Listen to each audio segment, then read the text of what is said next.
trabaho ni Kuya eh. Para kumbaga sa pagkain, walang tulak kabigin sa kanya. Napakabait ka trabaho, napakagaang ka trabaho. Tsaka yung mga moment namin, mahilig siya mag-joke eh. So, ginagawa niyang light talaga yung mga pagkakataon. Tapos yung mga pagkakataon na na-appreciate ko siya na pinag-uusapan namin yung mga buhay-buhay namin. Nasabi ko ay, kaya nga ang tanong, kung meron ka man gustong isang sa inyo na gusto mong maging magpalit kayo for one day, sabi ko siya, kasi nakita ko kung gaano niya kamahal yung pamilya niya at yun na-appreciate ko sa kanya. Napakabuti niyang tao. So how was it? Dahil ginawa ko to, oo. Pero hindi mo pa ginagawa. Kaya manood kayo, malay nyo mamaya magpakita sa inyo, di ba?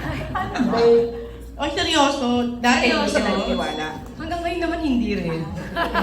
So, minsan kasi mahirap paniwalaan ang mga bagay na hindi mo nakikita.